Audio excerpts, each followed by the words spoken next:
We're not against rap. We're not against rappers. But we are against those. Something big about to happen. I hear the beat tapping. We some fly rhyming felines rapping on the track. Better yet, grab a gat, cause we hot like Enzo. Doors closed, windows up, cause that's the way we like to ride. Windy City hitting. Check mic 1 2 1 2. We live, baby. Yo, yo, yo, yo, what's up, Chicago? And welcome back to Speak Your Mind Radio, Season 20, Episode 663. I'm your hostess with the mostest, Queen Star, aka MzHipHop. And today, you guys, we have a very special guest with us. He's originally from Arkansas, but he's currently living in Missouri now. And he's a singer, a writer, and a creative.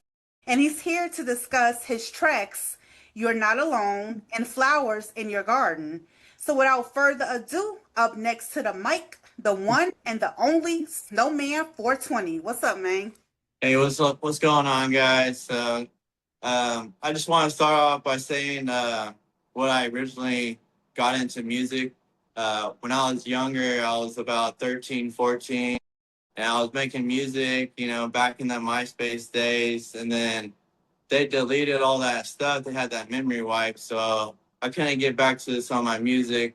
So I kind of just stopped doing it for a while, and I was growing up and life just happens, So recently I just started getting back into it and stuff. I've been on my feet for a little while now. I have a family and everything, I used to be homeless, so it's been a long journey for me, I got two little ones, and then I have three stepkids, so I love them all. That is so sweet. Okay, shout out to the kiddos. Yeah, and then so basically I just stopped for a while. Now I get back into it because they have a lot more tools these days to produce stuff a lot easier. So I've been doing a lot of writings. Most of my music is AI singing it, but there are some songs that I do have written down that I recorded. Sorry, some songs that I have recorded, but with the AI singing the hook. All I got is my phone, so I've been working on getting the equipment and getting the studio area and stuff like that. I got this house I've been working on, trying to refurbish and then possibly sell it and then get a place to do all that stuff in. So, and recently we did lose someone in my family. My dad passed away. There's a few songs that I wrote for him. One I wrote while he was still alive. But I wrote Flowers in Your Garden recently, dedicated to him. Before that, I lost my job recently, and I was financially struggling. And then I was in between jobs. I have a job now, so kudos to me. So everything's starting to work out now.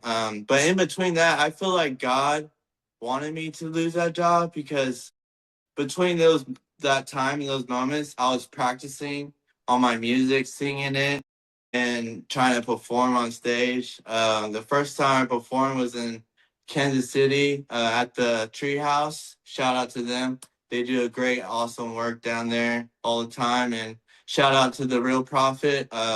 He had me come on stage for the first time. We did a collab together called Night Riding. He was performing and I didn't want to him singing our song while I'm watching him sing our song. So I felt like I had to go up there. So I got the courage and did that. And it went a lot better than I thought it would, And then after that, I just been practicing at the church some of my Christian songs that I wrote. I've been going on stage singing with my 5-year-old son. So that's been kind of awesome experience for me and him, trying to lead him the right way in the right direction. And then I got to sing one of the songs, God Been Good, at church in front of my dad. So I felt like God wanted me to practice those songs, to sing these songs to him before he kind of passed. And right when he was on like hospice, me and my son, before he wasn't really coherent anymore, we got to sing "You're Not Alone" to him. So it meant a lot, you know. And Oh, then I had that flowers in your garden for. I did that for his life party and stuff. So that and is cool. it went really well there too. So I'm so sorry for your passing of your father. I send my condolences to you and your family. I know that was a difficult time. We spoke during that time and a little bit after, and I know how hard it is. yeah. I have to but I just before we get into it, I do want to start off with an icebreaker question. Even though you broke the ice already, that's great. Yeah. But I do want to ask you, yo, like, why they call you Snowman420? What's up? Well, it's a long story. I used to be in like a little clique when I was younger. Um, I originally wanted to like give myself a nickname for like the little group, and that's not how it works. So someone else gave me a nickname. I was the only white person, so he gave me the nickname Snowman. A lot of people ask me if I do other stuff like coke stuff like that. No, I don't do none of that. So that's why I have the 420 at the end. Um, it's just like a character, imaginative. Like you can be anything you want. It's a little deeper in that type of aspect. I just kind of stuck with this, just kind of been my thing. I'm trying to eventually become a micro dispensary, start my own stuff called Frosty Farms. I've been learning how to grow and stuff like that. And I started working at the dispensary, so I'm just learning more and more and more these days. And I also got my own merch going on Etsy called Snowman Apparel. I got some of my stuff with me that I like to show off. Like, I got this book That's nice. and these socks. They have like a little emblem on them. I like that. And then got this backpack. Oh, I like Snowman that. Apparel for Frosty. Mm-hmm. Shirt. That's a head silhouette icon. Okay. And then I got a little beanie. Yeah. I'm trying to stay warm during Yep. the there. I know it's summer right now. And then I got some sweatpants. I I ain't like gonna lie, these are really, really soft. it looks soft.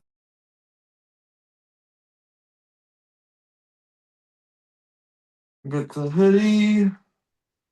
Oh, I like that hoodie for real, for real. And then it's about the same. I got more designs. I just haven't put them on there just yet. And that blanket in the background, I did that too. It's just Oh, that's the smallest size I could get, so I just wanted to test it out and see what it it looked was. good. Yeah. Yeah, I see you. I see you. Okay. It's hot too. Oh, Got okay. the little snowman thing on the side too. Yes. You got it all. Yeah, and it says snowman stay frosty. Okay. I see you. Yeah. All right. All right. Now I see why they call you Snowman 420. That's what I'm talking about. Yeah. Okay. So like tell me, like I know you lived in Arkansas, Texas, Ohio, and now Missouri. How did hmm you feel like each place like left a fingerprint on you and like in your sound? It definitely has. I didn't spend a lot of time in Arkansas. I was just kind of born there as a baby. I spent a lot of time in Texas and then in Ohio, and then I guess my adult, some of my adult years in Missouri. I moved here. The cost of living is cheaper here. Mm-hmm. And just a lot of other reasons. I left because I was in a toxic relationship in Texas. So I just pray to God to take me. I was on that Greyhound, and I just prayed to God to take me where He wanted me to take me, and He brought me here, Missouri, and in Bethany, Missouri. And I just planted my roots here, and now I got a family, and I have have so much going on for me now than back when. You know, I used to, at one point, I even held up a sign. You know, I did that. You know, I I used to live that life for a little bit. Yeah. So, Not to get all up in your business and nothing like that, but like, how did you like become homeless? I think it matters. It's kind of like in a choice in a way because the person I was with, we couldn't. It just didn't work out with family, or so you know. It's just kind of we're just kind of out there on our own, you know. And back then, I wasn't doing a lot of good things either, you know. I was addicted to other things, and now I'm clean, and I don't do that. All I do is smoke weed. I don't even do cigarettes or drink or none of that. So, and I just love my family. I love God, and I do love weed, but you know, amongst other things. You're right. Yeah. Well, God loves you too because you having a magnificent voice. It's so beautiful. Like did you put anything over your voice like I forgot what auto tune or something? On the ones that I recorded, I just used a band lab to record myself. And most of it, like I said, it's AI singing it. I'd use a Suno Yeah. to make those. So I'm just like being creative, you know. Music is music no matter how you make it. Thank And I you. feel like a lot of the music you listen to, well, it's not your voice anyways, and you typically listen to it. You know what I mean? So like, I don't know. I just sometimes I have some songs that are like have girl voices in it. Like I can't do that part, you know. So it's kind of like being a producer and creative, and just I'm just having fun with it, you know. Just doing my thing, and also do gaming content a little bit too on TikTok. So. Okay. What's your TikTok handle? Uh, It's a stop rage quitting #1. Uh, should be able to find it on my artist page on Snowman420 Productions. Just look up Snowman420 or 420,000. You should be able to find me. Okay, all right, all right. So, yo, take me back to when you were like 14 years old, and you making music during the MySpace era. What did the scene feel like then, and what pulled you into it?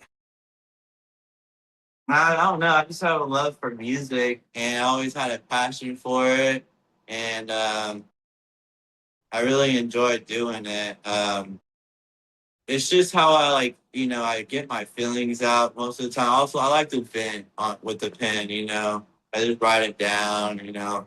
A lot of, back then, I didn't have a lot of people to talk to, so I would write a lot of things down. So, Good. Yeah, journaling does help, and transforming that journaling into music, that makes it even better, you know? yeah, I just been bringing all my poetry to life, you know, and it's Yeah. amazing hearing it, you It know. is. It So, I is. just feel like just listen to the lyrics and then it just tells a story, you know, most of the time, you know. So, but you know, I do have some explicit ones in there, but I, you know, I'm all around versatile. I could say I do about just about anything. I just haven't really done all that screamo metal, none of that. It's not really my best area. So I'm more hip hop, and I like Christian hip hop and stuff like Yeah, that. So definitely. yeah. Definitely. You are definitely gifted and touched, I can tell through your music. I really enjoy listening to it. It soothes me. I don't know. Um, Yeah.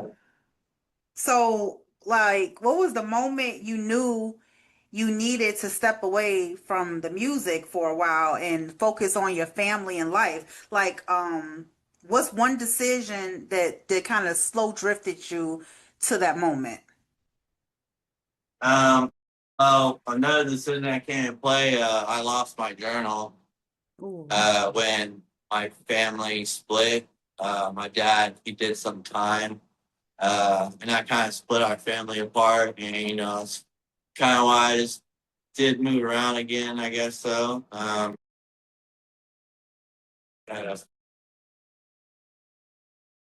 the part that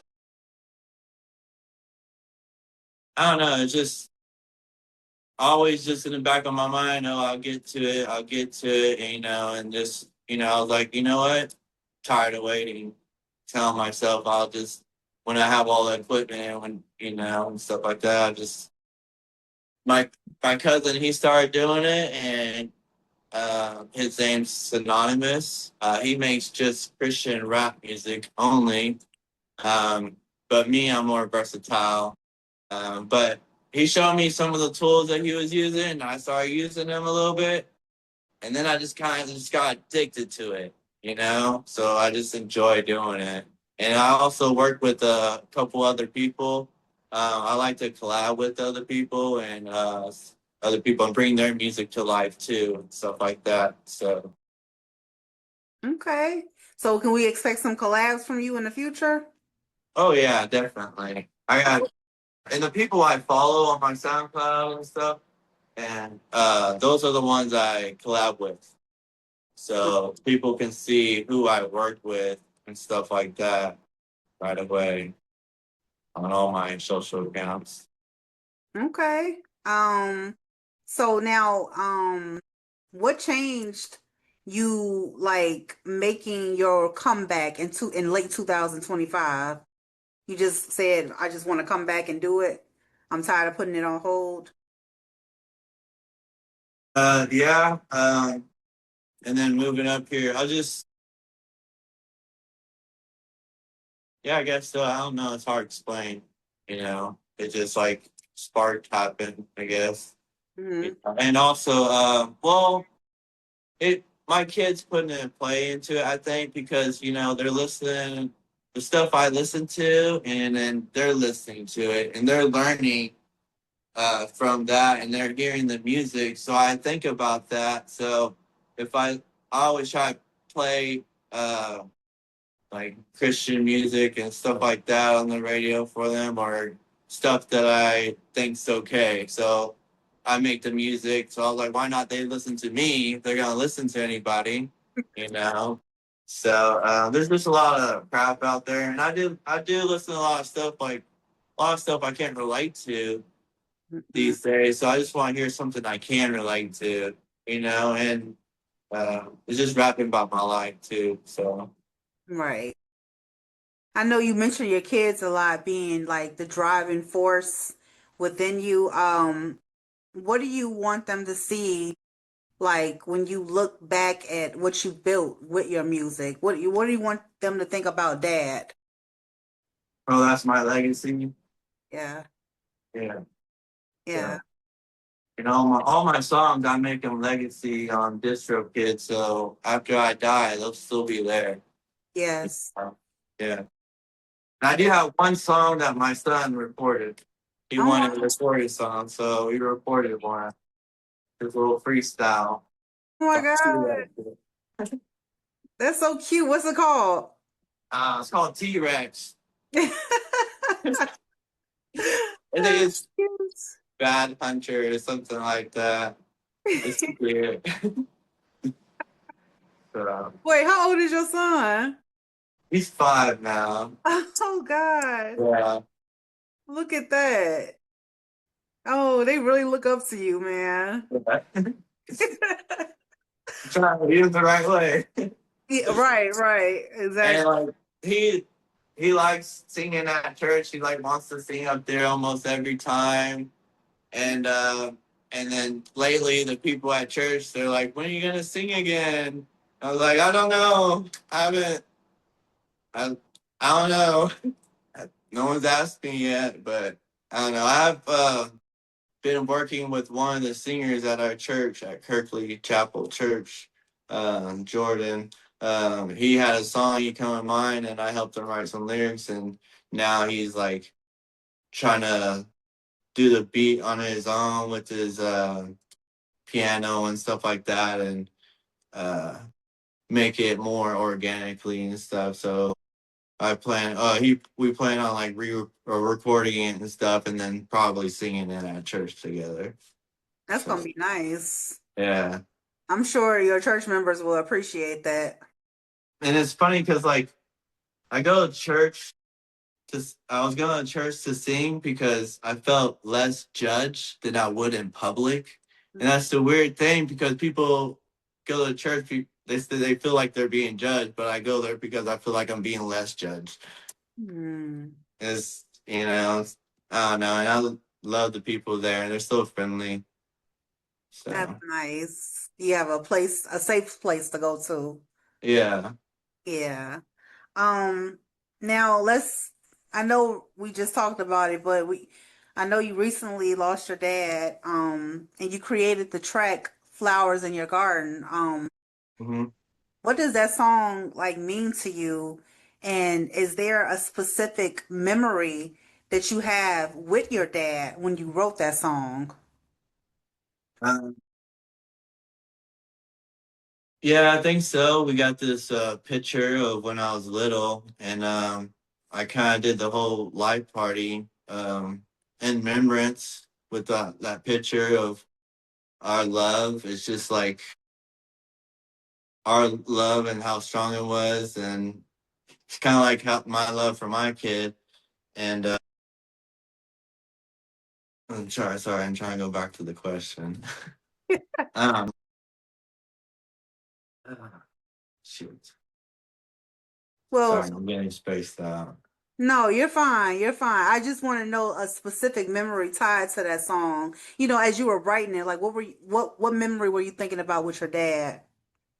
Um, just how I miss him, and I just want to keep doing right. You know, he always wanted me to do the right thing and stuff. So, and my grandma actually came up with the title for that song. Did she? Yeah, and then um, I did bring flowers to the life party and everything. So, and even though he was cremated, so in that way, it's kind of like his garden, I guess. And he's living in the garden up above, you know what I mean? So Yeah, definitely. Definitely. Do you carry his ashes around? I have his ashes in a like a block, but it's in a clock because his uh he would always tell me God is good all the time, and all the time God is good. So I just felt like he wanted me to get the clock, and the last three things he requested me to get was tissue, pineapple juice, and a clock. So I knew the tissue wasn't for him, and I gave him some pineapple juice, but I brought the clock, but I don't know. I just felt like that's something that he kind of meant, I think, in his last request.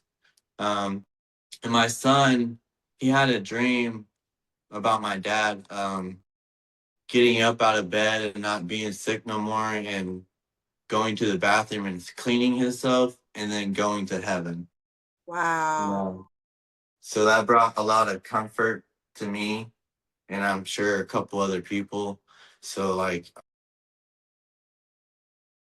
I feel like I kind of do feel like that's kind of normal. Like think about like you're a human, you feel dirty, you want to go wash yourself and be clean, and then go to heaven. Yeah. So it just felt very powerful, and him telling us that it was pretty awesome that he had Yeah. that. Does he usually have dreams, prophetic dreams like that? Um, I think he has some dreams, but I dream a lot myself, Oh, okay. actually. So I assume that he will have dreams like that. So I had a dream one time right before I woke up.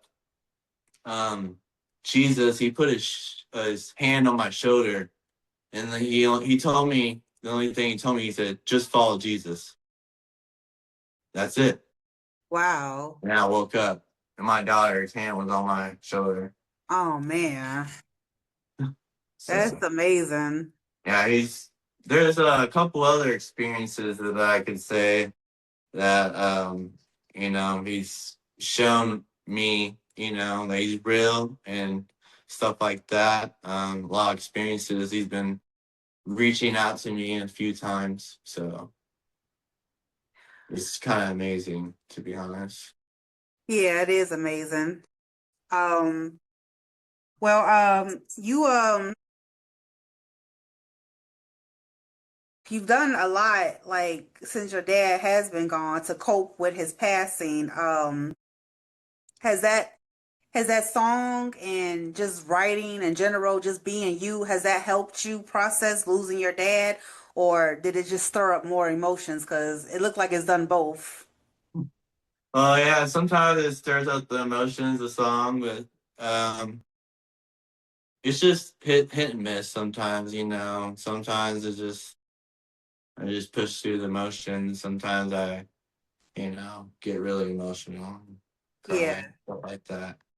Um, but you know, I heard the songs a lot of times, a lot. So at the life party, I wasn't feeling too emotional a lot like everyone else, but I don't really like to cry in front of a lot of people either. So I yeah, try I to, understand that.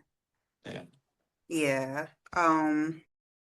Well, I know you do have another track. It's called You're Not Alone, ironically, and you're not Hmm. alone. Um, Yeah. talk to us about that collaboration. I mean, not collaboration, I know that was AI on the hook, but just talk to us about that song, You're Not Alone. That song. So that song means a lot, you know. There is a lot of times that I feel alone, um, and that song was like kind of originally like just for me, but then hearing it, and then I started like singing it, and I sung it to my dad. Um, I felt like there's more purpose into it, and people need to hear it, and it's for them.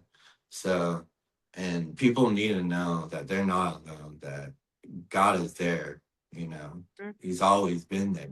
And God has always been good, you Yeah, know. So those songs, I really a lot of those my Christian songs, I just feel like they have more purpose into it. So I've been trying to practice those songs more than my other smoking songs or emotional songs that I make and stuff like that. So Um,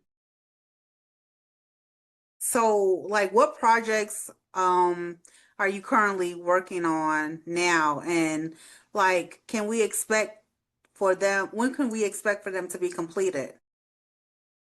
um the one I'm working on with that church singer. Yeah.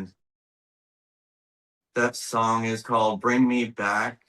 Hmm. Um, so that song we're working on. I'm waiting for him to hit me up so I can go over there and see what he's recorded or whatever. Um, but he's been working on it. I learned how to like take the vocals out of everything and just have the beat and then record. So kind of like it's all like a blueprint layout. You know what I mean? This is what it could sound like. And then I could just any song I have, I can always go back and re-record it and do whatever I want with it. You know what I mean? So Yeah, yeah. definitely. So are you gonna have us an album or a shoot, a I, mixtape or something? but this guy, I think it's just gonna be the single. I'm not but I have been working on a couple albums. Um with some other people. Coda's 715.